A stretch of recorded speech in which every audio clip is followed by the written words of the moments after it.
acá en los teóricos, no sé si han venido el resto de los teóricos, la mayoría. Eh, es esto, digamos. Además, el profe que viene acá hace énfasis en lo más importante. No es lo mismo leer algún apunte o la bibliografía que se sugiere que escuchar, digamos, si de primera mano, qué cosas eso son las más relevantes, digamos, de cada tema. Eh, ¿Mucho? ¿Ya está grabando? Sí, tenés para Jorge Paco para que se escuche Ah, en el perfecto. micrófono. Bueno, y tengo que ser cuidadoso con lo que digo yo. Eh, ¿Vos vas pasando? Sí. Perfecto. Bueno, les cuento yo un poco para poner en contexto también. Yo soy pediatra y trabajo en el sistema público de Río Negro hace casi 20 años, ya 19 años. Hice la residencia de pediatría en Córdoba, en el Hospital de Niños de Córdoba, un hospital de alta complejidad. Eh, También hago cosas de gestión en salud.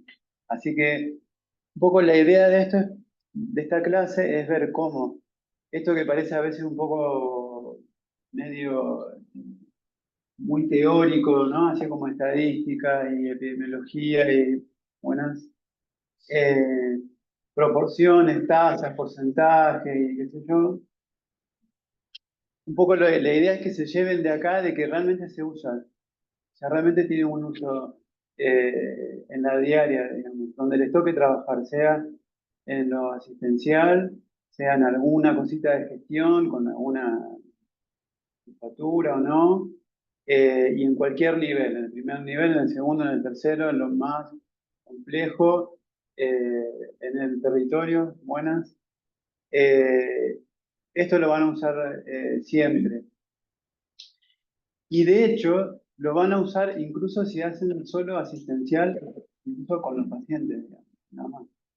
Eh, Esto de vuelta parece como una cosa medio de, de alguna publicación o medio para el ministerio, de alguna tasa de mortalidad o de morbilidad.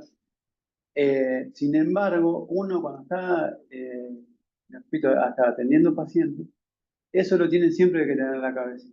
Siempre tiene que saber a dónde vaya a trabajar, cuáles son las patologías prevalentes del lugar donde voy a ir a trabajar. Siempre. Lo prevalente, lo urgente y con eso se tiene que manejar. ¿Sí? Todo lo que vamos a ver ahora lo van a encontrar, está ahí en la página. Es el que está de indicadores de salud, aspectos conceptuales y demás. Lo vamos a poner después como bibliografía optativa, pero si lo googlean así, como está, con ese título lo encuentran fácil. Y hay como eso, conceptos muy, muy básicos que para que entiendan rápidamente de qué se trata y si quieren profundizar también. La siguiente, Martín. Un poco esto lo van a ver en el práctico, no sé si alguno ya tuvo práctico. Sí. Porque el práctico se llama así. Esto es de un libro que, en teoría para niños, es un libro espectacular, que pone un poco en cuestión el tema de los números. O sea, si uno tiene un número aislado o un dato, como vamos a ver ahora, eh, no, no dice demasiado muchas veces. ¿Sí? Entonces, siempre hay que tener como una construcción de ese dato, ir sumando esos números.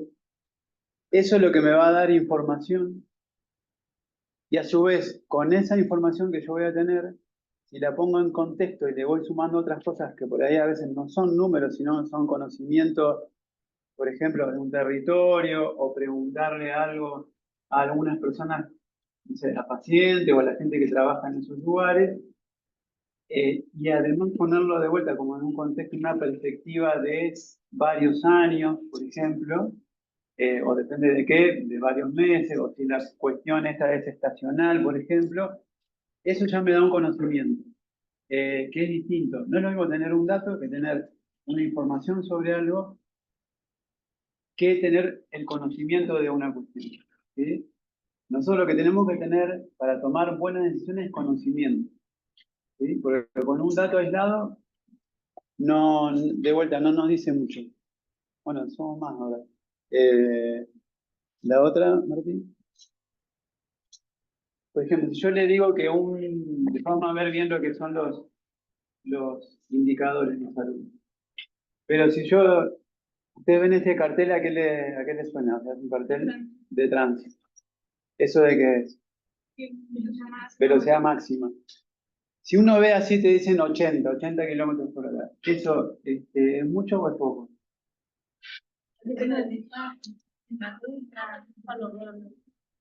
Bien, perfecto. Siempre la respuesta es depende. Usted cuando le pregunten algo relacionado a esto y a salud en general, dicen depende, le van a pegar siempre. Depende, si yo voy a 80 en una autopista y bueno, por ahí es la máxima, la autovía, por ejemplo, o en una ruta, en una casa, ahora si vas a 80 en un barrio,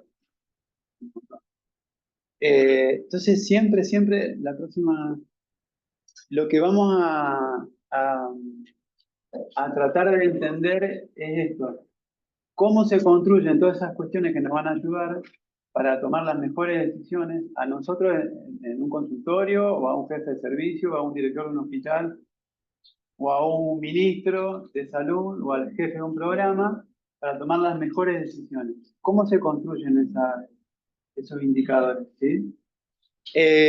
Como ustedes ya han visto, la epidemiología es una ciencia que tiene distintos usos, ¿no?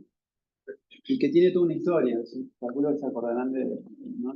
Por ahí el año pasado, lo habrán visto seguramente a lo mejor incluso en otra materia, pero a lo largo de los años, como tantas cosas, esto va cambiando. Entonces, a lo que se tiende actualmente, y sobre todo desde la salud colectiva, que es como el paradigma nuestro de la cátedra de la materia, nosotros creemos que la epidemiología, y justo no se ve porque está el coso del Zoom, pero la epidemiología crítica, que es el paradigma nuestro, cree que la, esta ciencia aplicada es lo que nos va a dar todas las herramientas para de vuelta tomar las mejores decisiones, ¿sí? Y bueno, ¿para qué se utiliza? Bueno, para estudiar los determinantes de la salud, esto ya lo han visto, para el famoso análisis de situaciones de salud. Esto, de vuelta, le voy a decir la palabra mágica que ya los chicos de la comisión ya lo saben, que es pregunta de examen. Así que presten atención. ¿Sí? Es la mitad del trabajo final es el análisis de situación de salud, la primera mitad. La segunda es evaluar un programa. Pero para esto es la epidemiología. ¿Sí? También evalúa procesos, vamos a ver después más adelante cómo, evalúa tecnología entendida en el sentido no solo de equipamiento y pensado como la alta tecnología, sino también como dispositivo, por ejemplo, de atención. Está bien disponer, que yo estoy a cargo de un centro de salud, por ejemplo. Y en ese centro de salud, dentro del recurso, yo tengo 3 generalistas y un pediatra y un ginecólogo. Y una psicóloga. Bueno, está bueno que yo ponga, por ejemplo, que el pediatra atienda a demanda, como demanda espontánea, y todo el mundo que quiere y se quiera tener con ese pediatra, eh, lo puede hacer. ¿Qué les parece? Se supone que hay un área de programa. Hay un área de programa y qué más. Yo tengo que tomar una decisión y ver en qué horario atiende el pediatra y qué días. El pediatra puede ir solamente un día a la semana. Y por ahí horarios donde puedan los chicos. Tipo que no sea horario. Bien, el horario, esa accesibilidad, digamos, temporal. ¿No? ¿Y cómo tendría que hacer yo para definir si la gente puede ir y sí, me quiero atender con el pediatra? ¿Qué les parece a ustedes que se podría decidir? ¿No? Fueran el jefe del centro de salud. O el pediatra, charlando con sus compañeros.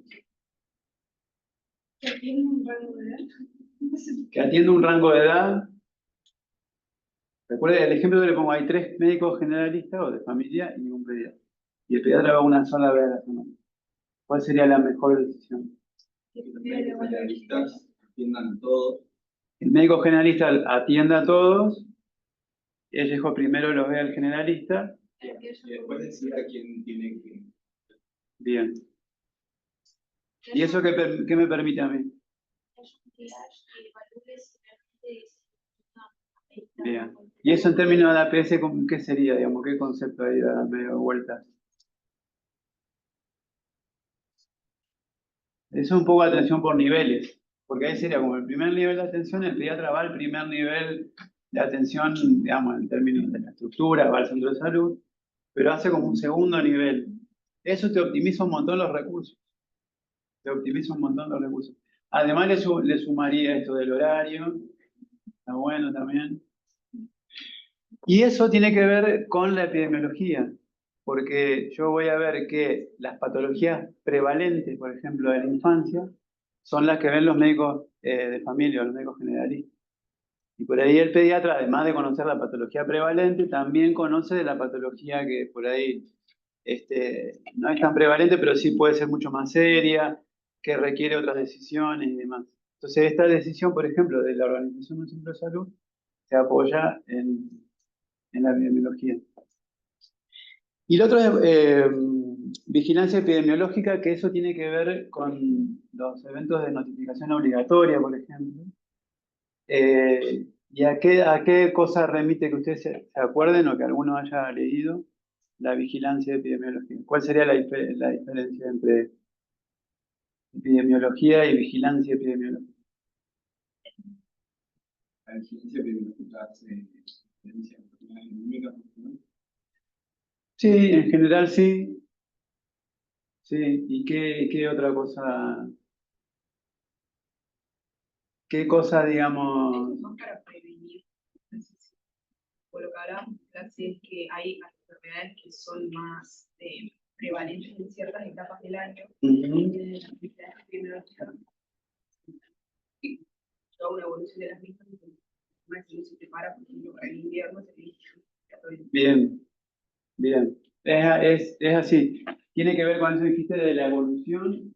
Lo que va haciendo la vigilancia es un monitoreo, o sea, en tiempo real, te diría, sería lo ideal, pero va viendo la tendencia. O sea, ahí están, por ejemplo, los corredores endémicos. Que es lo que decía. Entonces, con la vigilancia epidemiológica, por ejemplo, se descubrió el COVID, porque se vio que había casos de infecciones respiratorias agudas graves e inusitadas.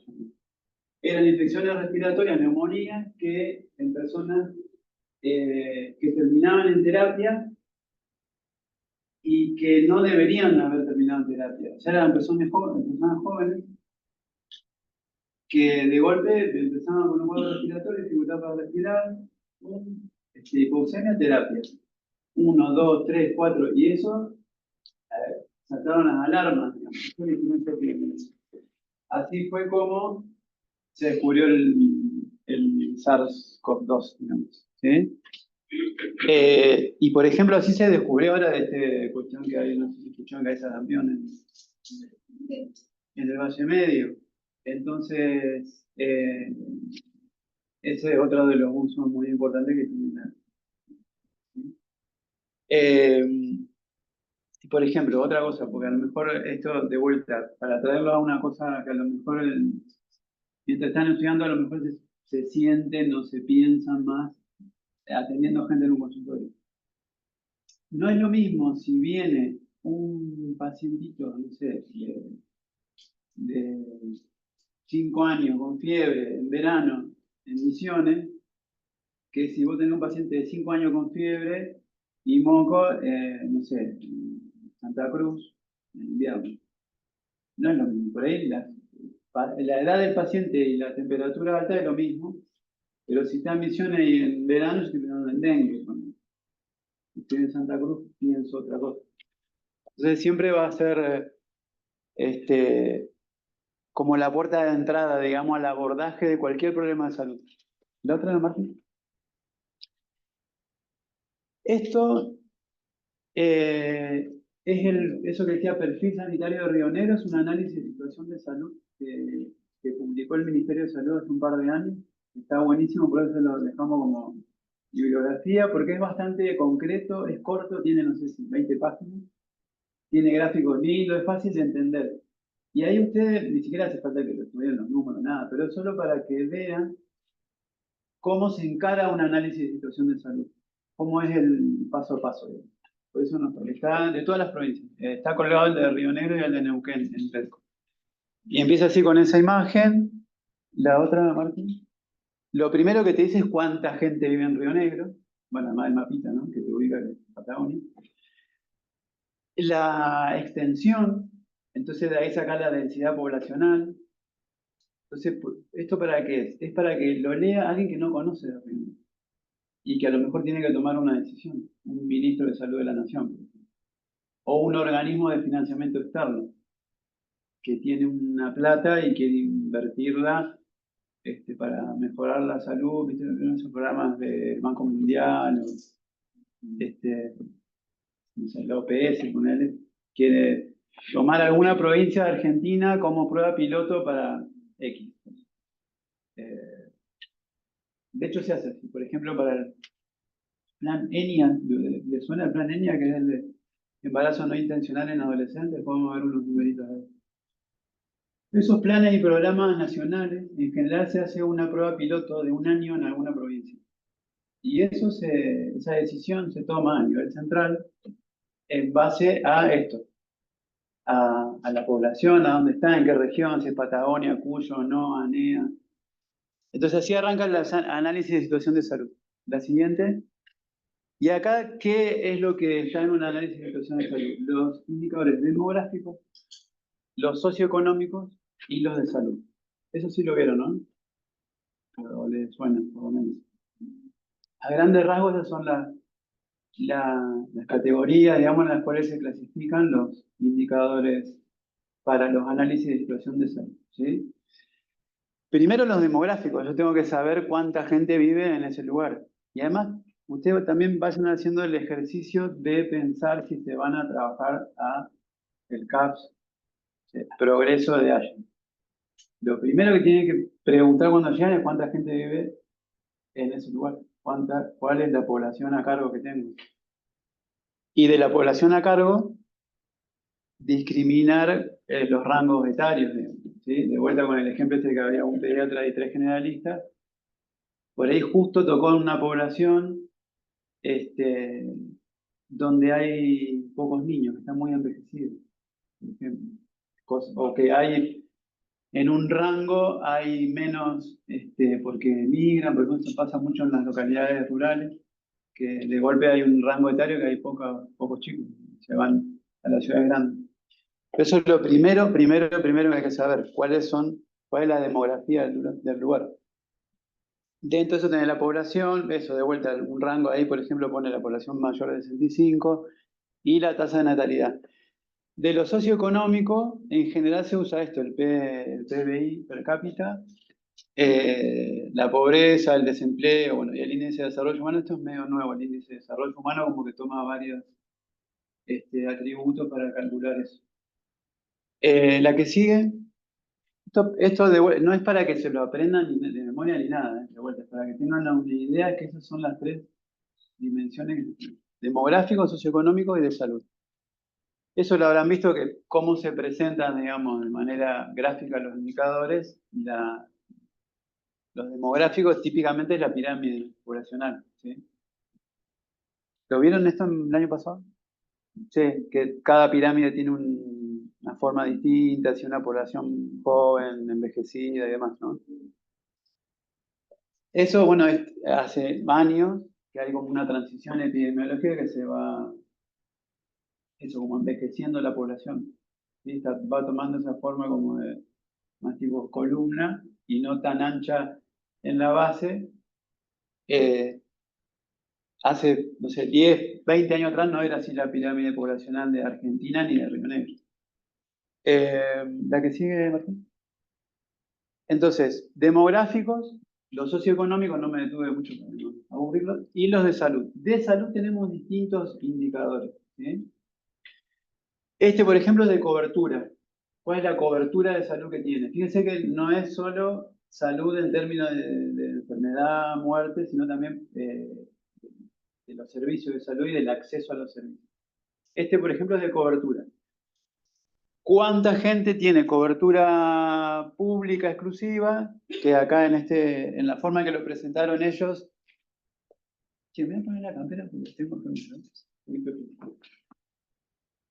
En la forma que lo presentaron acá, esto sería cobertura pública exclusiva, o sea que van a los hospitales y centros de salud. Este que dice Sumar acá, que es un programa que está en todas las provincias. Estos son de obras sociales y seguridad social, el PAMI, los del medio, y aquel que está en verde, que solo el 10%, esto se repite en todo el país, son las empresas de medicina privada, las prepagas. ¿Sí? Eso es un indicador de salud que es cobertura, ¿sí? Cobertura de la población. La otra, Martín. Fíjense que de medicina prepaga, ¿vieron la cantidad no sé si recuerdan haber escuchado en algún lado, haber leído, cuando aumenta la prepaga y todo sale en todos lados, hicieron los diarios, en la radio. Y fíjense que solo el 10% de la población que tiene prepaga, es mucho más la población que tiene o cobertura por el público o tiene obras sociales.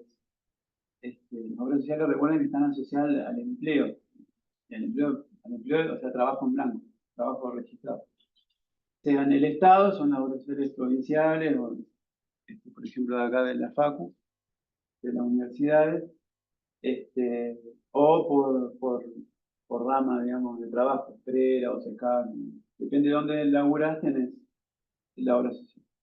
La gran mayoría es eso, es cobertura pública o de obra social. Y un porcentaje chiquitito, el 10%, tiene medicina prepaga. Como habrán visto igual en el documental, hay personas que utilizan los tres sistemas, ¿no?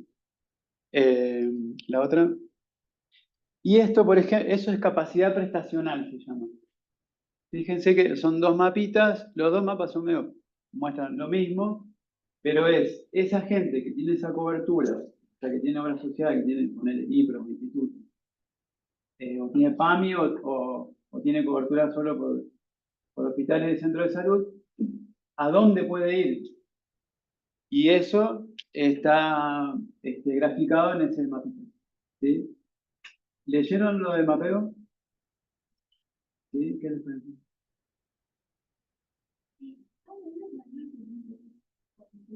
Bien. Porque creo que muchos lo leí en el grupo, Ajá. como dibujar el mapa con las cuadras de instituciones, como dejarlo ahí. Es un poco confuso para que se Está bien. Bien. Bueno, pero confuso estaba bueno. La definición. Después lo podemos. Pero es muy importante el mapeo. Léanlo, consulten después, pero por ejemplo sirve para esto. Mapear es poner en una imagen información. Esa información puede ser muy básica, como una cartografía, como por ejemplo ver una ruta. Yo quiero ir de acá a Bariloche, por ejemplo. Y me dice, sí, queda a 550 kilómetros. Bien. Ahora, ¿cómo hago para llegar hasta Bariloche? Y bueno, veo la ruta. Eso es un mapeo. Y ya después hay otra vueltita del mapeo que sería, que es lo que se plantea en la bibliografía de la asignatura. Mapeo en el sentido de conocer en más detalle a las personas que están ahí en ese lugar. Entonces, en este caso que le estoy poniendo, el ejemplo, pero bueno, sería preguntarle a alguien que viajó de acá hasta Bariloche y que te diga, che, mira, de acá hasta tal lugar es tranqui, puedes parar acá, de acá hasta acá, parece poco, 100 kilómetros, pero son pura curva. No viajes, si está en invierno, viajar de día, fíjate que eso es el mapeo. El mapeo es poner en un mapa, en una cosa, sería una cartografía.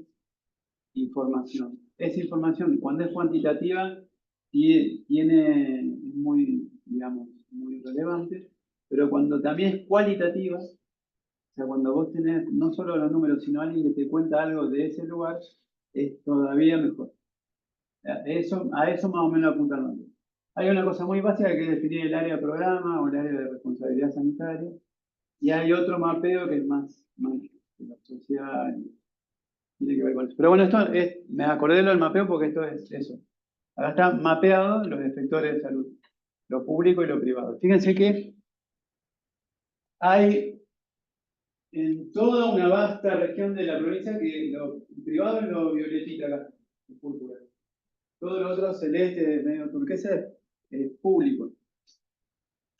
Hay toda una gran superficie de la provincia, de Río Negro, en Neuquén pasa lo mismo, que el efector es solo lo público, es único prestador. ¿Sí? Eso es para tomar decisiones, y para eso sirve. ¿La otra? Esto es otro indicador que se usa en los análisis de situación de salud, que es la distribución de los profesionales. ¿Sí? De vuelta, todo esto sirve para algo, tiene un uso que básicamente lo podemos resumir en tomar una decisión. O sea, desde un consultorio, una jefatura, una dirección de un hospital o desde un ministerio. Si yo veo esto y lo cruzo con otras variables, digo, acá me faltan enfermeros. Por ejemplo, un déficit muy grande en Argentina. Después lo puedo ver por especialidad de acá el tema de los médicos. La siguiente, Martín. Y eso es una manera de representar, por ejemplo, las causas de enfermedad o de caso de mortalidad. Esos gráficos así con rectángulos son un tipo de gráfico de jerarquización, donde la superficie, digamos, representa el porcentaje del peso que tiene en la mortalidad cada una de las causas. La siguiente. Esto lo pueden encontrar ahí, no los quiero seguir aburriendo, ya lo que hablamos al respecto, pero es para que tengan una idea que así se muestran los distintos indicadores en epidemiología. ¿Sí? Cada indicador tiene por ahí también su manera de presentarlo en un gráfico. ¿Sí? No queremos profundizar demasiado en eso. Sí me interesa por ahí lo que sigue ahora. Es que entiendan cómo se genera un indicador para tomar las mejores decisiones, cómo se construye, a partir de qué datos y cuáles son, cuál sería un mejor indicador, ¿sí? Y para qué me va a servir. Nosotros siempre cuando queremos, digamos, de vuelta, tomar una mejor decisión, sea en un paciente o en un sistema de salud, lo que queremos es tener el mejor diagnóstico. ¿Sí? Pero si viene de vuelta el ejemplo que le daba, son todos de pediatría, los chicos que saben. Y podemos ver de otras áreas de formación profesional. Si la madre viene y me dice, mire, tiene doctor, me parece que tuvo fiebre o tuvo fiebre, bueno, ¿le tomaste la temperatura? Sí, no, pero estaba calentito. Bueno, ¿cómo hago yo para cuantificar eso? Una temperatura con termómetro, pero ¿por qué? Porque no es muy subjetivo. Calentitos. Calentito es resubjetivo y yo tengo que necesito objetivar eso. ¿Y qué diferencia me hace? Que es una fiebre, porque aparte lo puede estar causando. Claro, yo lo puedo clasificar a eso. Digo, tiene un 37.8, tiene una febrícula, 38.1, o tiene 39.8, ya es otra cosa, son criterios, por ejemplo, para el sepsis. Esto es parecido. Buenas. Eso sería como la observación de un fenómeno. Si mi fenómeno a observar no es la salud de una persona, sino la salud de una población, en este caso, yo necesito datos con distintas herramientas para tener esa información y luego que eso se transforme en un conocimiento para tomar las mejores decisiones, ¿sí? Y esos conjuntos de datos que se van relacionando es a partir de lo cual se pueden construir los indicadores. La siguiente, Martín. Entonces vamos a poner un ejemplo. Mi fenómeno, lo que yo quiero observar, son las muertes infantiles. ¿Se acuerdan alguno de a qué se referíamos más del año pasado? Muerte infantil, ¿cómo se define? La cantidad de nacidos vivos.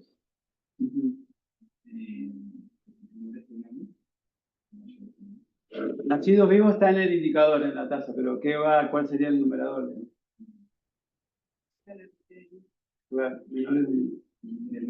Exacto. El fenómeno sería muertes infantiles, ¿sí? Entonces, la siguiente, si yo tengo este dato así, murieron 57 chicos. No me dice demasiado, ¿no? Pero yo, ¿qué necesitaría? La siguiente. Más datos.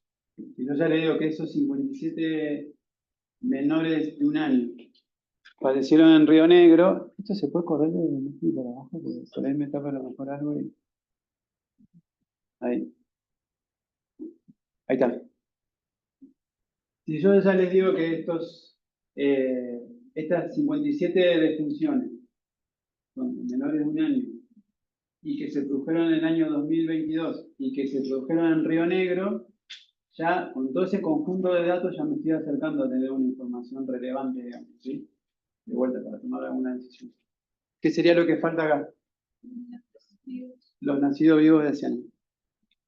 ¿Sí? Con eso, la siguiente, Martín, yo puedo construir la otra, la tasa de mortalidad infantil.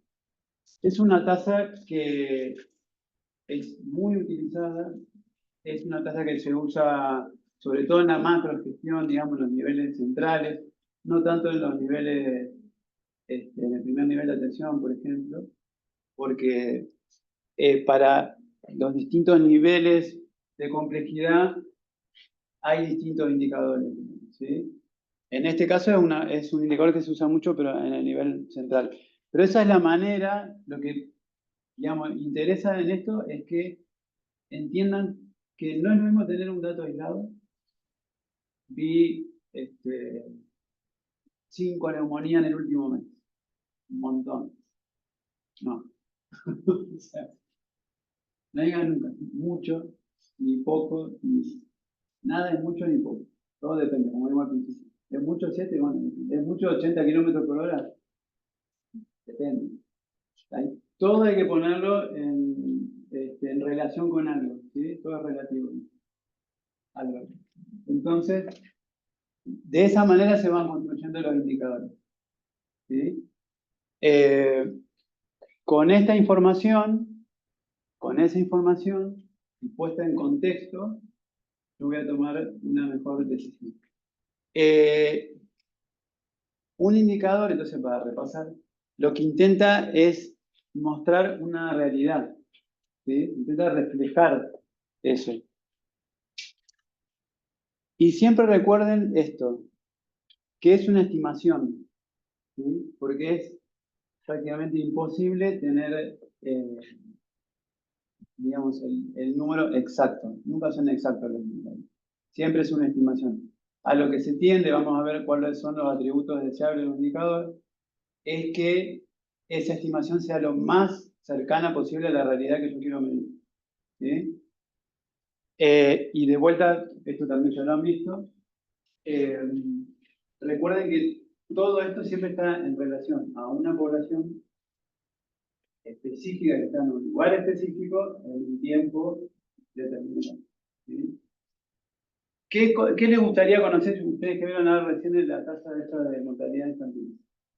¿Qué les gustaría conocer para tomar alguna, o para decir que estamos mejor o estamos peor? Que básicamente eso es lo primero que uno necesitaría saber. buscar la tasa de mortalidad del mismo lugar en años pasados y buscar la tasa de mortalidad de ese año en otros lugares. Bien, perfecto. O sea, ver la tendencia y comparar con otras regiones. Siempre que sean comparables. En general se trata de eso, los indicadores que sean comparables, cualquier indicador. Por ejemplo, para comparar, me voy a otro tema, pero ¿cuáles son los resultados que tienen dos terapias? Existe una manera de hacerlo, porque no es solo ver cuánta gente se murió en esta terapia y cuánta se murió en esta, sino ver cuántas camas tiene esta terapia, cuántas tiene esta, cuánta gente ventila esta terapia y cuánta ventila esta, y cuál es la gravedad de los pacientes que ventilan en esta terapia y en esta. ¿Sí? No es lo mismo. Si en esta se mueren 10 y en esta se mueren 20. ¿Cuál es peor? No sabemos, depende. La palabra mágica siempre depende. Todo depende. Porque quizás esta terapia que padecieron 20 personas, por ahí es una terapia de alta complejidad, donde recibe el 80% son politraumas, y abarca una región, lo que decía la compañera, mucho más amplia que esta. ¿Sí? Entonces siempre hay que, para poder comparar números, hay que tener en cuenta eso, si son comparables los indicadores. Entonces, lo que yo necesito además para sumar en esto la mejor decisión, eso ya sería como un paso de tener el conocimiento para tomar la decisión, es ver la tendencia y ponerlo en contexto, sobre todo geográfico. La siguiente. Entonces, además de todo esto que estuvimos charlando, a modo de resumen, ¿para qué me sirve? Para que vean que sí sirven algo, para algo las cosas. ¿No? La pregunta es ¿para qué me sirve? ¿No? Que lo vienen haciendo de que estaban más o menos en primer grado. ¿Para qué quiero la matemática? Y voy a ser artista plástico. Bueno, por ahí tiene que calcular alguna dilución de alguna pintura. Como veíamos recién, es para describir las necesidades de salud de la población, por ejemplo, sirve para tratar de explicar estos fenómenos que se dan en la población, ese es otro uso. También sirve para predecir riesgos, ¿sí? La epidemiología. Los indicadores sirven para esto. Todo lo que se trabaja y que se lleva a los centros de salud, hospitales, clínicas, sanatorios, también es para predecir riesgos. Se lo llevo de vuelta a un caso concreto de la... Perdón que siga cayendo en la... Por ejemplo, viene un bebé de 2 meses, y tiene bronquiolitis. No es lo mismo si ese bebé de 2 meses que tiene bronquiolitis por el virus respiratorio, uno diría, es lo mismo. Tengo este otro bebé que tiene 2 meses, tiene bronquiolitis por el respiratorio. No es lo mismo si este bebé viene con la mamá que tiene 18 años, tiene otro nenito de 3 años. Además, cuando le empiezo a preguntar, me dice que estuvo internado 2 meses en la neo y que se fue de hace 5 días en la neo. ¿Y por qué se fue de alta? No, estuvo en la neo porque fue prematuro, estuvo 2 meses seguramente prematuro. Y además de eso, cuando empiezo a indagar un poco más, esta chica hizo hasta el primer grado. ¿Sí? Y además de eso, me cuenta, la tenía toda, piojo, pulga. Se acuerda, porque esto además es de loco, a veces se olvidan, a mí me parece increíblemente loco que se olviden, o que no lo refieran en la primera. Que lo operaron cuando tenía 3 días de vida. Ah, sí, del corazón. Ah, entonces, 2 meses, mamá adolescente, analfabeta. Que tuvo una internación por una cardiópata. Todo eso me está a mí dando mucha información, digamos, pero tengo un riesgo. Para todo eso sirve la epidemiología. Lo van a ver, no sé, en alguna de las materias cuando vean, no sé en qué materia será, que vean bronquiolitis. Pero bueno, de vuelta, para evaluar programas, que es otra para las cuestiones que sirve la epidemiología, se dan herramientas, digamos, y también para que los programas mejoren, le dan herramientas de guías clínicas y de protocolos de hospitales y todo eso. La guía de bronquiolitis está en rojo, en un rectangulito hacia acá abajo a la derecha, con todos estos datos que tienen. ¿Sí? O sea, por ahí tiene mucho más peso en la mejor decisión que yo tengo que tomar estos antecedentes que capaz la frecuencia respiratoria lo es. ¿Sí? O a lo mejor tiene la misma clínica este bebé A y este B, pero esa mamá que yo les contesto, este contexto epidemiológico, yo voy a tomar otra decisión. ¿Sí? Para otra cuestión que sirve, bueno, era esto que decía, evaluar y monitorear. Recién decíamos lo de la vigilancia epidemiológica, pero también sirve para evaluar programas, evaluar planes, evaluar distintas políticas sanitarias. En ese sentido, también para definir prioridades. ¿Sí? Lo vamos a ver también en la planificación y eso. Pero, ¿a dónde voy a poner yo los recursos? A lo prioritario. ¿Sí? Por eso después dice que asignar recursos. Si ustedes fueran ministros de salud y tuvieran $1 millón, ¿a dónde pondrían el dinero? Depende. Muy bien.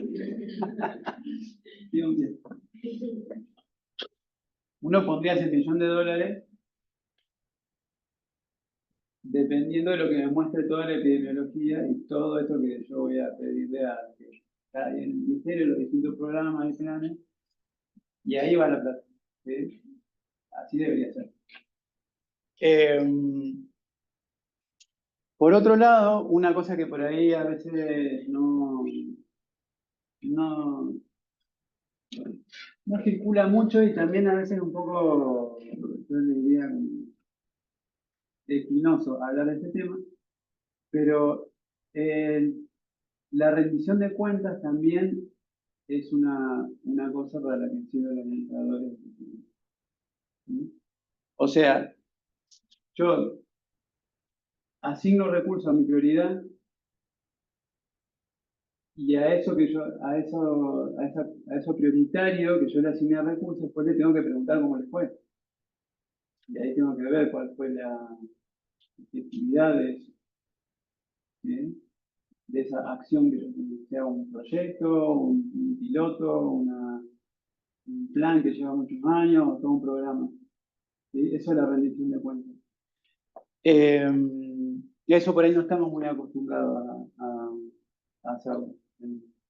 En salud yo digo, me paro en la salud pública, ¿no? Seguramente en lo privado tiene mucho más el concepto de eficiencia y eficacia, en la gestión por lo menos, pero en lo público por ahí es una debilidad que tenemos. ¿Sí?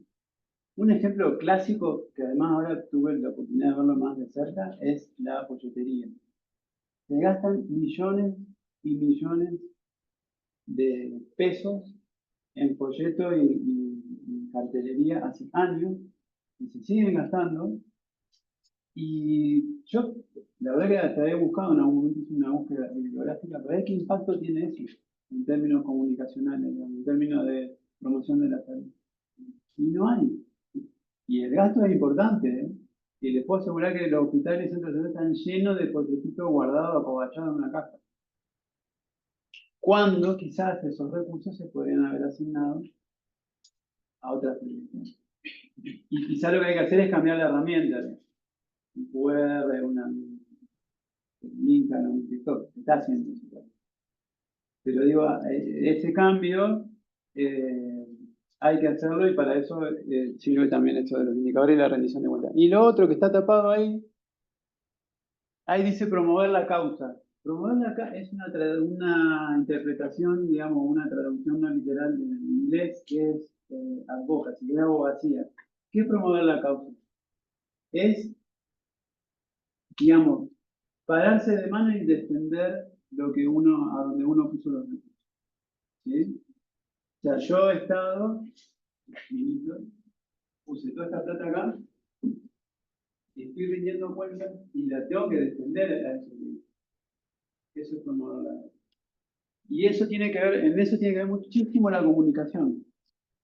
¿Cómo se comunica a toda la sociedad, al resto de los ministerios, en el gobierno?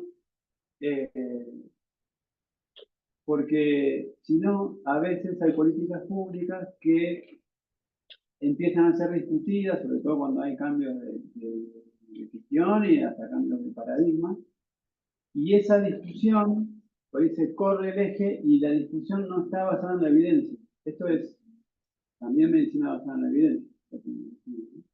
La toma de decisiones basada en la evidencia, entiéndelo. Entonces, la siguiente, Martín. Esto es un ejemplo de eso. Esa es la evolución de la tasa de embarazo en adolescentes de los últimos 10 años. Ahí no, pero igual se entiende porque es, bueno, lo dice arriba, del 12 al 22.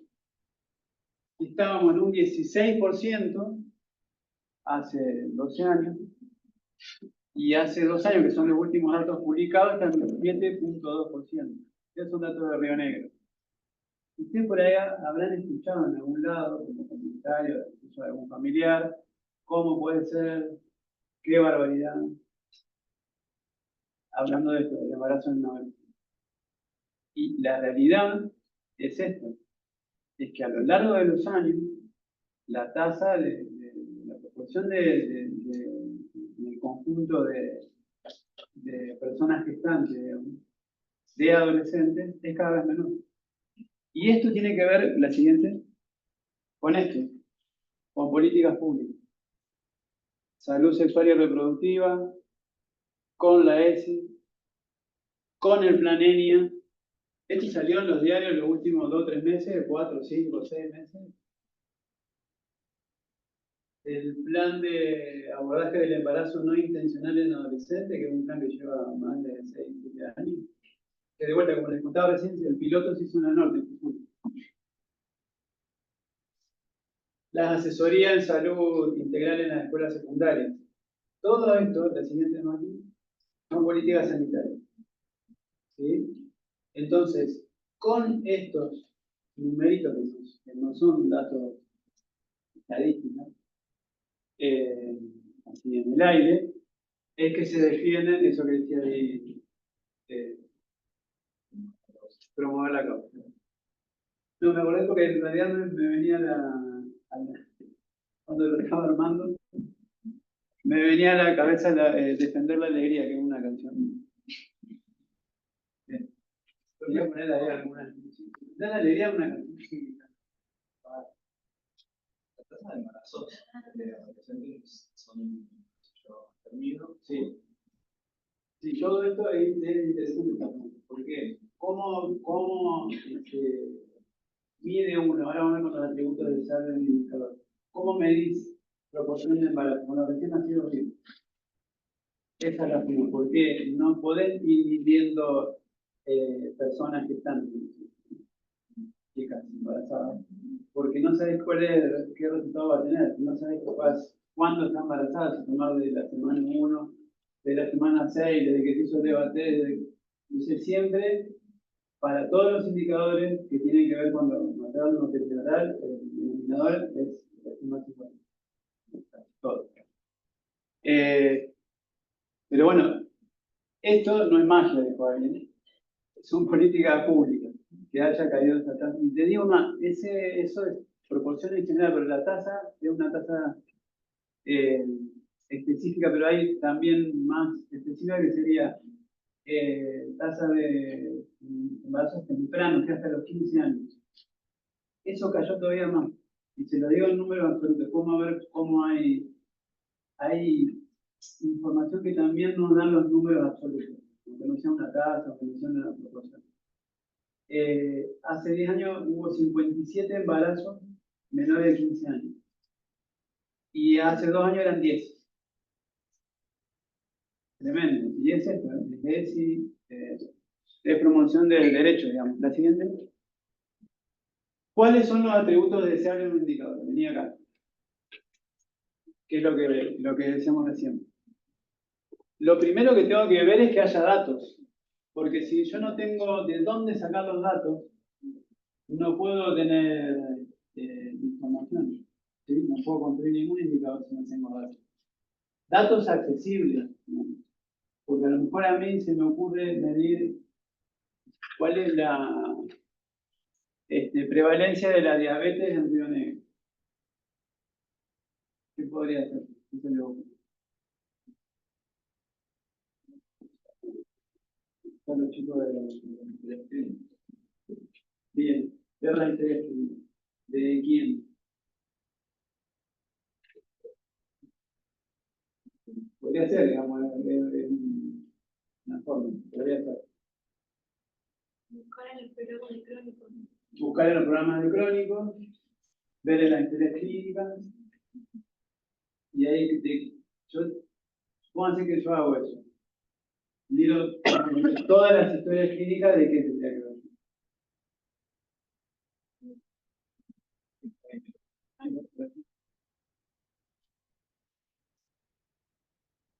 De centro de salud y hospital. Entonces miro todas las historias clínicas de todos los centros de salud y hospitales de los crónicos, de una forma. ¿Sí? Bien. ¿Y ahí qué voy a tener? De los crónicos.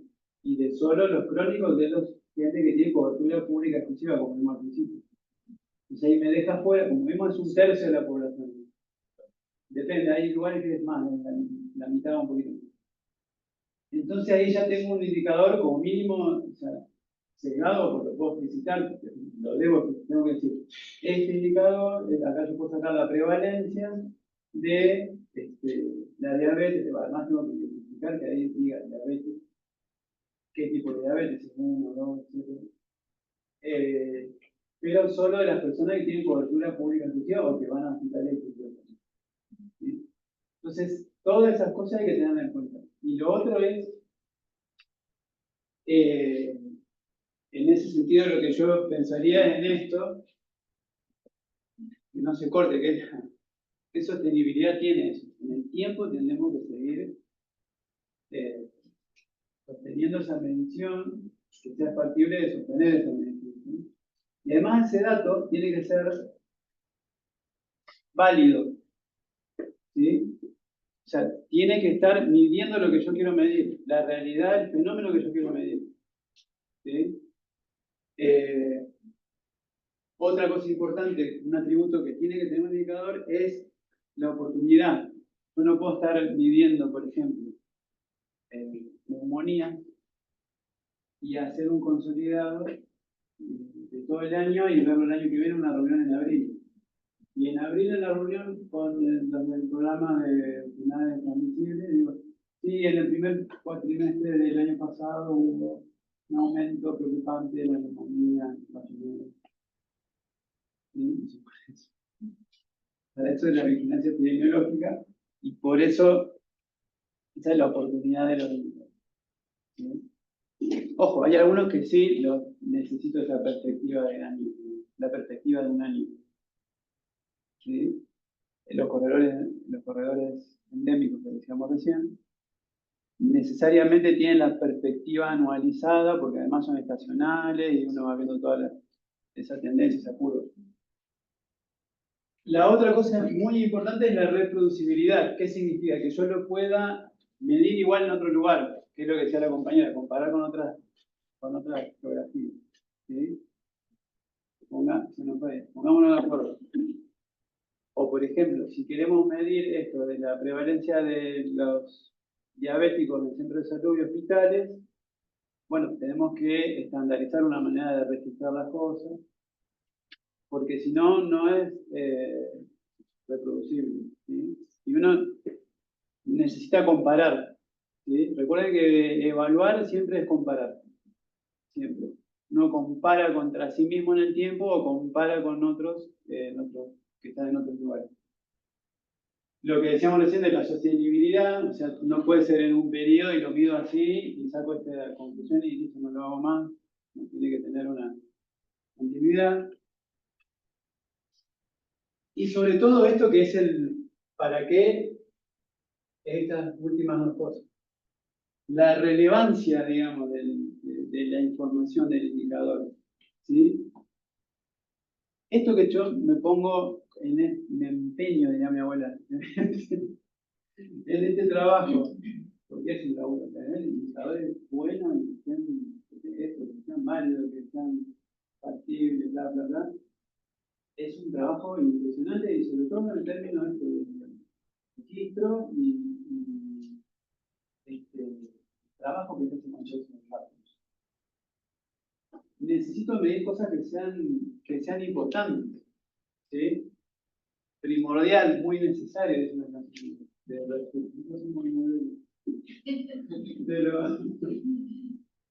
Viejo rockero. sí, viejo rockero. Estaba buscando una, se me ocurrió una de vos que me olvidé la frase y bueno. Claro, del trueno, que dijo escucha el trueno.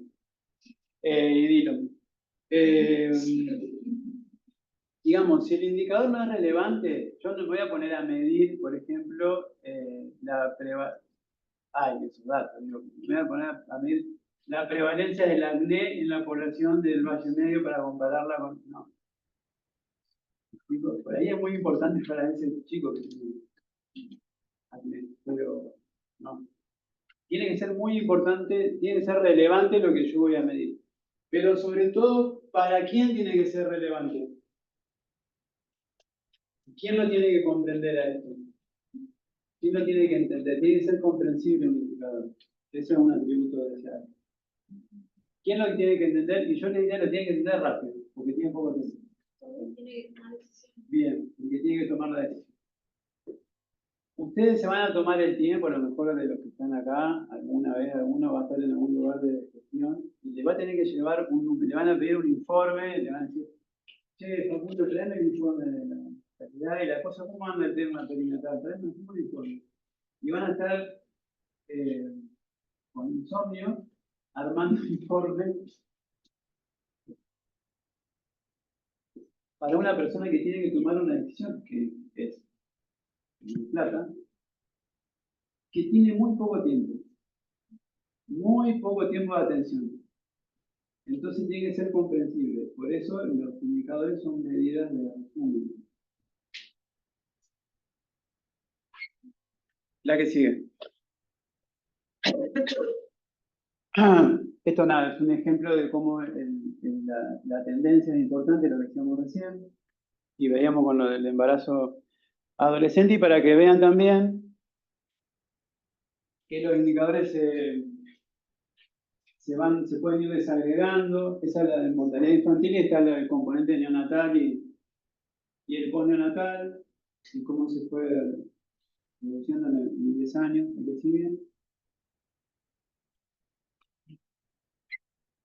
Esto, por ejemplo, es para la toma de decisiones. 2/3 de los nacimientos se dan en los hospitales públicos, en todo el país. Esos son números acá de Río Negro, pero en todo el país se repite más o menos esa proporción. ¿Qué les llama la atención? A ver si estuvieron algunos atentos a esto, con lo que veíamos de la cobertura de salud. Porque ahí eso es importante, ¿no? Como ir tomando distintos indicadores, cruzarlo, y de eso sale todavía más información y conocimiento para tomar decisiones. ¿Se acuerdan cuando veíamos lo de cobertura? Sí, pareciera que el 10% de las personas que tienen cobertura. Sí, de prepaga. Y ahí hay Sí. Sí, igual también los que tienen obra social van a clínicas y sanatorios. ¿Y cuántos eran los que tenían cobertura pública? O sea, hospitales y instituciones. el 30 más o menos. Por ahí hay lugares que es un poco más. Eso es interesante de ver.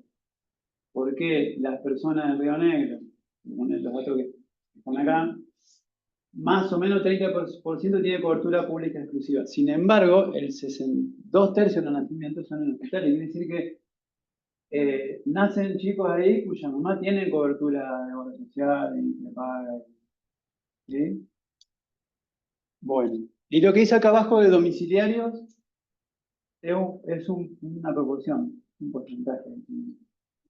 Pero yo no sé si lo ponemos más adelante. Tengan en cuenta que lo que es una tasa, una proporción, a veces hay que tener en cuenta cuál es el número absoluto, sobre todo cuando los números son chicos, porque el impacto que tienen es distinto, es muy grande. ¿Sí? Y además también a veces hay números pequeños que tienen un impacto muy grande. A ver, no sé si está la que sigue. Ese, por ejemplo, uno diría 75. 75 recién nacidos son prematuros de o sea, pesan menos de 1500 gramos. Estos chicos van a una neo. ¿Sí? 75 en toda la provincia. Ahora, si yo les digo que hace 12 años nacieron 12.000 chicos en Río Negro, y el año pasado nacieron 6.900, cayó la tasa de natalidad casi 42%. Uno inmediatamente dice, bueno, si eran 12.000, de 12.000 era el 1%, de 12.000 son 120. O sea, hace 10, 12 años eran 120 chicos que iban a dar. Ahora son 75. ¿Por qué me sirve para tomar decisiones? Porque las neos de alta complejidad necesitan expertise, necesitan tener experiencia en ventilar esos chicos. Entonces, a uno el reflejo es decir, bueno, entonces no está tan bueno que hay un tema ahí que hay que hacer, hay que concentrar recursos. Si yo en vez de tener 120 chicos por año para ventilar, tengo 75. Para 75 necesito quizás menos neonatólogos, o a lo mejor necesito esos que tengo concentrarlos en un lugar y no tener en distintos hospitales. ¿Sí? Eso es una decisión política que se tomó hace 15 años, ya se venía viendo esta tendencia a nivel mundial, que era de regionalización perinatal, que es otro término que vimos mucho en los primeros. Porque además solemos relacionar siempre la descentralización con mayor accesibilidad con algo bueno.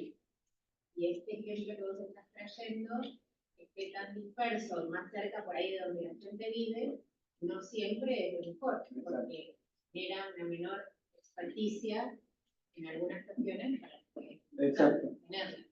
Le doy otro ejemplo. Esto de ponerle Río Negro. ¿Cómo se previene el cáncer cervicuterino? ¿Se acuerdan? Con el PAP. Para el PAP hay una población objetivo, entre los 25 y los 61. Esa es la población objetivo. Esta población objetivo, yo le tengo que hacer un PAP todos los años. Si tenés 2, 3 años el PAP normal, ya puedes saltear años. Entonces, en Río Negro, no lo voy a aburrir con todo el PAP, pero hay que hacer aproximadamente 10.000 PAP por año para tener una buena cobertura. Eso es lo que pide el programa, ¿no? De vuelta, esto es en base a epidemiología. Estos 10.000, ¿vieron el mapita que veíamos todos los inspectores de salud del Río Negro? Todos desperdigados. ¿Qué me conviene a mí si yo fuera el director del programa de prevención del cáncer cervicuterino? De hecho, la referente de la cáncer cervicuterino. No sé si es profe, ¿no? Vale, ¿sí? Yo tengo estos, son 36 hospitales en la provincia y los 150 centros de salud. Todos estos hacen PAP. ¿A dónde mando los vídeos? A los hospitales cabecera, al hospital que me queda más cerca.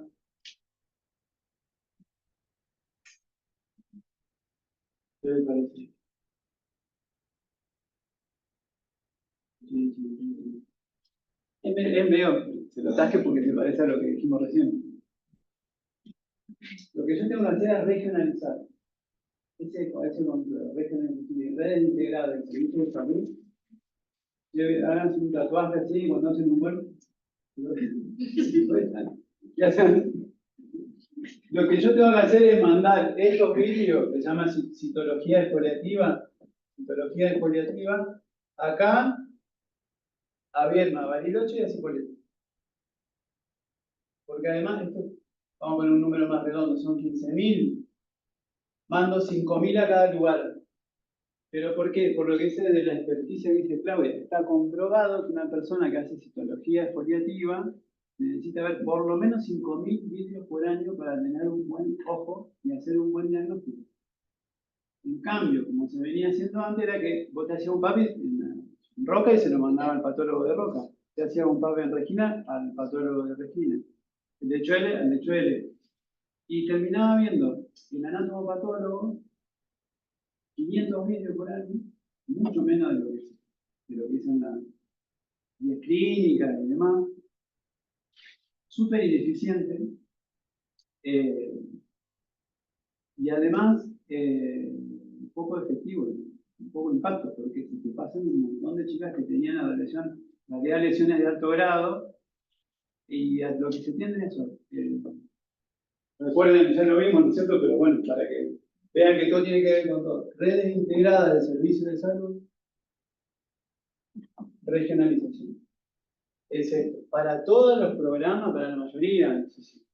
Yo creo que Vamos a todos. ver, lo podemos retomar ahora cuando veamos el programa. Sí. Me parece súper interesante este ejemplo porque también tiene las dos partes, ¿no? Porque de lo que estamos hablando es del momento como de la lectura, del análisis que aparece en el videocito, que es lo que tiene que estar concentrado para que el ojo clínico del patólogo pueda como tener mejores resultados. Pero en esto de la complejidad del proceso es muy importante no confundir esa parte del proceso con la toma del PAP. Porque si vos centralizás en Cipolletti, en Viedma, en Bariloche, la toma de PAP, perdés a la mitad de las mujeres, no van a ir, si las sacás de los centros de salud. Entonces, ahí cómo entender la complejidad, los distintos Los niveles de pasos complejidad y la articulación. y cómo se tienen que ir articulando esas distintas actividades como parte de un programa. Y eso también les sirve, ¿no? Cuando estamos haciendo prácticas en una cosa que parece muy chiquitita.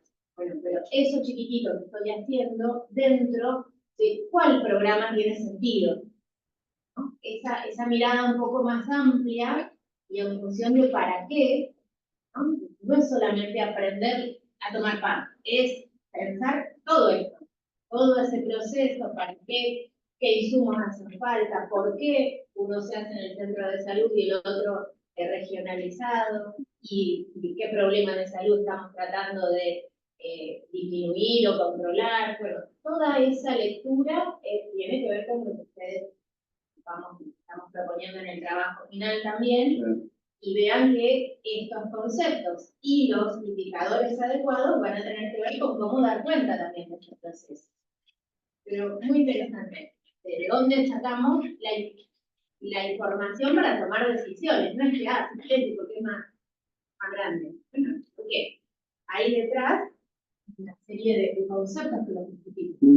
Muy interesante. Hay todo también una cuestión de la factibilidad técnica y fundamentada en evidencia con la cuestión de la viabilidad política y de los equipos y las tensiones que pasa eso. Che, pero que no, nosotros no. Lo es súper. ¿Cuándo sacaron los partos del hospital de Huergo? Claro. Toda una resistencia. Nos decían, no van a nacer más huerguenses. Claro. Era esto, regionalización perinatal. La gente de Huergo se sentía súper ofendida, porque decían, nadie más va a poder decir, nací en Huergo, todos tenían que nacer en Regina. Claro. Regina, en realidad. ¿Por qué es una mata de esto? Porque tiene que ver de vuelta, con evidencias, que son las condiciones obstétricas y neonatales esenciales. Para que se produzca un parto, Tiene que haber una tecnología. tiene que haber una tecnología adecuada. En resumen, es eso, tiene que haber un ginecólogo, alguien que haga la recepción, traslado adecuado, anestesia, quirófano, sangre segura. Pues si no está eso, no pueden hacer ahí, chicos. Vuelvo no había. Miren, y fue muy interesante porque en un primer momento pasaba incluso que las mujeres, sobre todo las que ya habían tenido hijos, esperaban al último segundo para caer en la guardia y que nazca el huergo. Entonces eso empezó a ser como un riesgo por la conducta cultural y social que teníamos que tener en cuenta. ¿Y de qué manera? Por ejemplo, conociendo e informando, introduciendo como parte del control de embarazo, esta idea de que aunque nazca Regina, se anotaba en el registro civil de huergo. Digamos, se ponía como lugar de nacimiento. A mí me pasó con mis hijos que nacieron en Roca, pero están anotados en el registro civil de huergo. No perdía huergo su nacimiento. Pero todo esto es una información que si no entendemos la complejidad del proceso, tiene un impacto directo en los riesgos de lo que puede suceder a nivel de Exacto. los partos y los recién nacidos. Esos números que... ¿Cómo? Que también puedo afectar a que aumenten los partos domiciliarios. Sí. Y sí, era un riesgo. Pero esa tendencia que veíamos, esa curva que va en descenso, tiene que ver con esas políticas públicas que arrancaron en el Porque en un 2004. momento la discusión, vieron esto, bueno, no lo pero en algún momento yo les he hablado de morir y del pensamiento de la complejidad, ¿no? Que cuando se nos presenten solamente dos alternativas, blanco-negro, desconfiemos todo lo que parezca que es así o así y nada más. En este caso, la discusión era, al principio, era eso, bueno, todas las evidencias científicas que apuntaban a la regionalización y mucho, ¿no? Que en la voz de la partera y en la conducta de muchas personas que llegaban o a tener el parto en el domicilio o en el último segundo a la guardia por esta cuestión cultural que había que considerar. Entonces, la solución no era sacar la regionalización, porque ahí había mucha evidencia de las ventajas, de los beneficios para la población, pero sí era introducir esta información y esta reflexión como parte del control de embarazo. El control de embarazo no es solo del peso, de la presión, de tal, también es de las representaciones en salud y lo que significa para una familia que sus hijos nazcan en un determinado territorio. Mapeo, territorio, que no es solo el lugar a donde me toca vivir, sino donde habito. Vean qué hermoso ejemplo para todo esto, cómo se pueden articular todos estos conceptos. Eso, si lo quieren buscar, el indicador para ver eso es así, nacimientos CONE y no CONE. ¿Qué proporción de chicos nacen en establecimientos CONE, condiciones obstétricas neonatales esenciales, y qué proporción que porcentaje no CONE? La mayoría en todo el país tiende a 100% en establecimientos CONE, acá es cada vez más cercano al 100%. Eso es lo ideal. Y se cruza con las tasas de mortalidad infantil cada vez más bajas. La siguiente, Martín. No sé hasta qué hora. ¿Qué cuartos son? 2. ¡Oh! Esto quería mostrarles porque a veces las proporciones y tasas nos dan información, pero hay eventos que, aunque sea uno solo, tienen impacto. ¿Sí? Para que eso no perdamos de vista eso. Una muerte materna tiene mucho impacto en nivel comunitario, sanitario, en la comunicación, en el pueblo, en una ciudad, en la familia, en hablar, y en los equipos de salud también, que sea una sola. Y por otro lado era para mostrarles que cuando son números muy chiquitos vos tenés que hacer como acumuladas, ¿sí? Una tasa acumulada, tomar 5 años. Porque si no te da es un indicador, una información que no es válida. No están midiendo lo que yo quiero medir. La otra, la siguiente, esto, miren. Esa es la tasa de mortalidad infantil en la provincia de Río Negro, pero por zona. 2022 es 7,5. El año pasado cerró en 6,4, sigue bajando. Este año no sé si va a seguir bajando. Vio la onda, pero fíjense por región. Acá, en los valles, es más del doble de la media provincial. Y en la zona andina y atlántica y en la línea sur es mucho menor. ¿Sí? Eso, la siguiente. tiene que ver con esto que nos tenemos que preguntar, y para eso también es uno de los usos del paradigma de la epidemiología crítica. Esos números te muestran una desigualdad en los números. Ahora nos tenemos que preguntar si eso es una inequidad. ¿Sí? Si esa desigualdad en realidad está reflejando una inequidad. Y una cosa muy, muy loca, me queda poco tiempo, pero como para que lo reflexionen por ahí o se sigan haciendo preguntas, es ¿por qué en esta zona, que es la zona más rica, que tiene más recursos, tiene los peores números? Y esto no es solo de este año, es sistemáticamente, históricamente, toda esta zona del Alto Valle tiene peores números en mortalidad infantil y en tasa de embarazo adolescente, el doble acá que en zona andina. Eso, una vuelta charlando con el pato, una charla un poco más alta. En una de estas charlas, él me comentaba vio la teoría de la evolución y la supervivencia del más apto de Darwin. Bueno, hay otras teorías no darwinianas que dicen, en realidad, no es la competencia la única manera de evolucionar que tenían las especies, sino también la colaboración. Y que la colaboración se daba en lugares donde había pocos recursos. Y donde había donde hay abundancia de recursos, hay competencia. ¿Quién le conviene instalar un tipo de lógica u otra? Que tiene recursos siempre va a defender la competencia.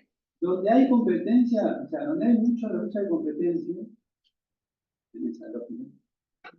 Donde hay menos recursos de colaboración hay cooperativismo, hay socorro mutuo, como decían antes. Y esos números te demuestran. En la línea azul, que son menos, y son tasas, o sea, está ajustado a la población, no hay exclusión numérica. Esto es, ¿cómo se El llama? Geólogo. Claro, porque lo dijiste así, parece que te lo dicen borracho cualquiera. Esos geólogos que saben más o menos estas cosas. Pero bueno, es súper interesante.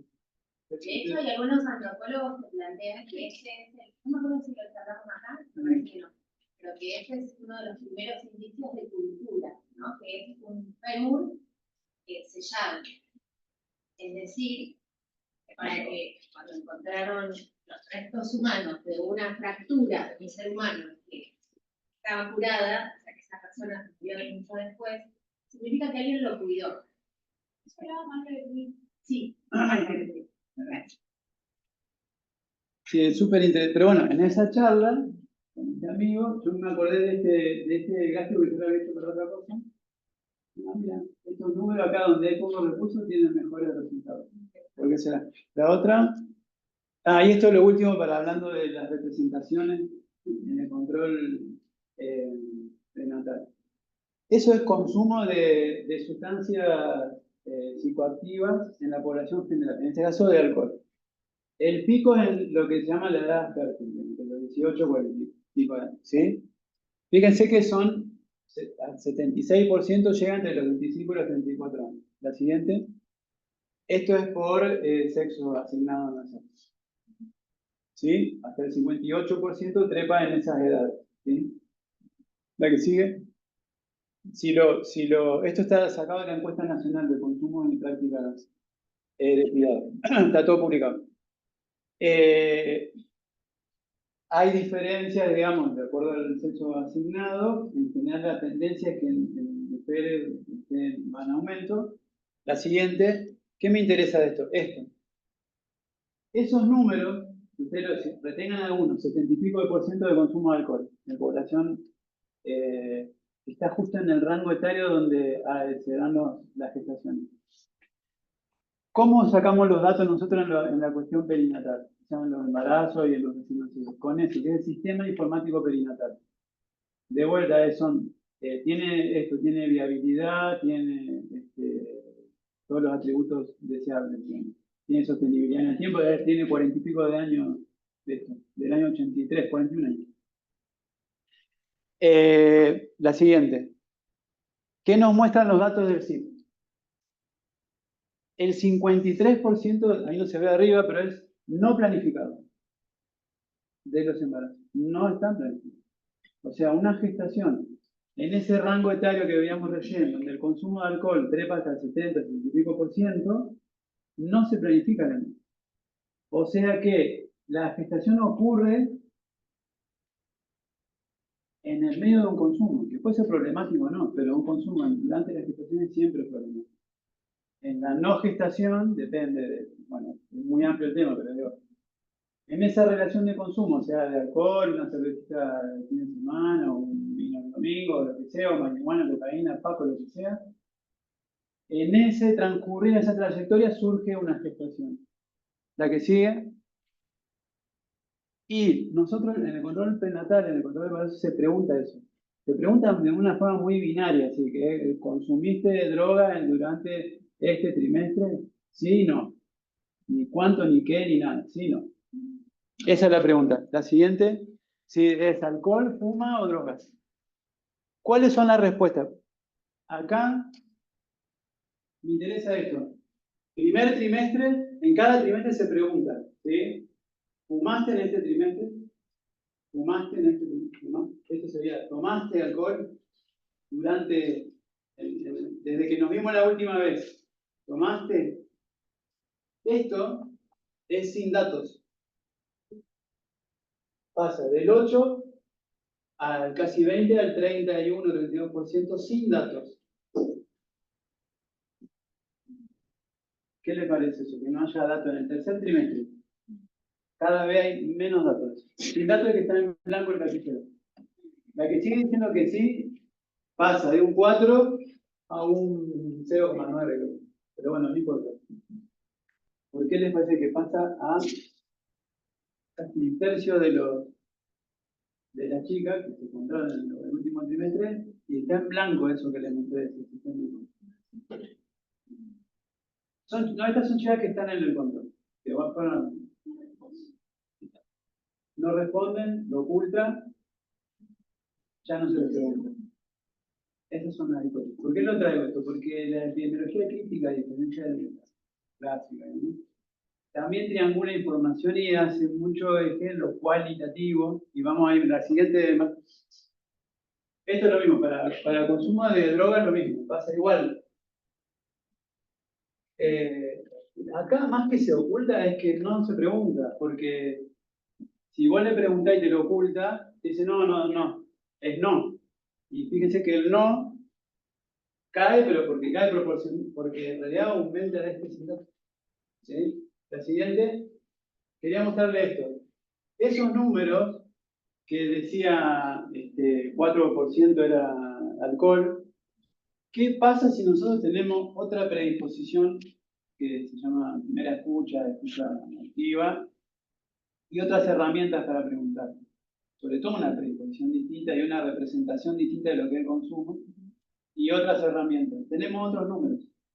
Esto se hizo en el Hospital Fernández, y fíjense que para alcohol me da un 45% de consumo. Esto es prevalencia de consumo durante el embarazo. ¿Sí? Recuerden que era incidencia, prevalencia. Incidencia son los casos nuevos, también se puede sacar eso, pero lo que me interesa acá es la prevalencia del último mes. Eso cambia, y esto es información cuanti-cual, ¿sí? La siguiente, y esto de acá, esto es de Roca, por ejemplo. Fíjense una cosa. De 716 nacimientos, son casi el 100% de todo lo que pasó el año pasado en el Hospital de Roca, que es donde más nacimientos hay. Se sospechó consumo por clínica o antecedente en un 11%. ¿Sí? Eran 79 casos. De esas chicas, se les hizo un test en orina para confirmarlo y dio positivo en un tercio de los casos. ¿Sí? Eran 26. Y fíjense una cosa. Ninguna tenía control prenatal. Por otro lado, ninguno de los bebés tenía signos de abstinencia, no sabemos qué va a pasar con el nuevo respirador. Pero digo esto para que vean que los datos, la información, el conocimiento también es necesario ver qué herramientas utilizamos y cómo vamos cruzando todo eso en la triangulación. La otra, esto es lo que hacen las NEO y cómo la epidemiología te pone en agenda un tema. Un tercio de los chicos que están internados en la NEO, esto es de este año, un tercio de los bebés que están internados en la NEO, no los que están ventilados en terapia, de los que están en cuidado mínimo, ahí están como una semana internados en control, un tercio por consumo mascarilla. Un montonazo, hace 15 años, ¿no? Vos ahí en la NEO tenés chicos que tienen hoy en día, el problema que está en la agenda es esto. Y la siguiente es esto. ¿Qué hacen las chicas para dejar de consumir? Un montón de cosas. Acá no se ve, no lo vamos a cambiar porque si no es un despelote, pero está marcado acá. Solo el 8% asiste a un centro de salud. Busca ayuda en salud. El resto busca las redes que tiene, trata de dejar como puede, hace un montón de cosas, va a la iglesia, habla con una amiga, las runas, no sé, el oráculo, no sé, el oráculo galés, el tarot. La siguiente, esto es pregunta hecha a esa chica. Lo que hay es eso, estigmatización, invisibilidad, y eso aumenta la vulnerabilidad, porque además el consumo siempre va, siempre no, pero muchas veces acompañado de otras cosas de violencia. Están o sea, tienen 2 o 3 pibes que tienen que cuidar, bueno, un montón de cosas. Lo digo para que vean que la epidemiología crítica es como que eso, la triangulación es muy importante, lo cuantitativo y lo cualitativo para tomar decisiones, porque acá con esto, la decisión, de hecho se está trabajando ahora, la decisión concreta es laburar con los equipos para mejorar la accesibilidad de esas chicas. Se está diseñando un programa para que esta primera escucha sea más efectiva, más atenta, con otra onda. Y por otro lado, una investigación, que después tenemos que sobre las representaciones, sobre el consumo problemático en los equipos de salud. Que no hay. Muy bueno, Esta es de las hay una representaciones de la accesibilidad simbólica, que es cómo se recibe salud, cómo se recibe es eso. O sea, en la práctica, ¿qué te dicen? No, esta, hay que sacar los pibes. ¿Qué hace tomando la teta si esa palopera, no sé qué? Esos son los textos, digamos, que nosotros escuchamos. Pero bueno, vuelvo al principio. La toma de decisiones basada en la evidencia se sustenta en la otra, ya terminamos, ¿eh? Hay cosas que nosotros estamos buscando ver. El iceberg es una cosa que está muy repetida. Es como un chin que te queda bien y uno vuelve siempre a la canterita que está repetida, pero bueno. Y hay cosas que no queremos ver también. Por ejemplo, esto del consumo. Y, ¿qué más? ¿La otra? Nada más. Eso, la salud, como dice Carrillo, es una decisión política. Siempre. Justo terminé. Sí, la asistencia. Toda esta clase entra en el segundo parcial. Así que estudienla muy bien. Todo lo que se dice. Ese es para ver. Bien. Pregunta de esta. Sí. Ese es otro tatuaje que me dice. Ahora lo vuelvo. Ahí, ese es el QR para la asistencia.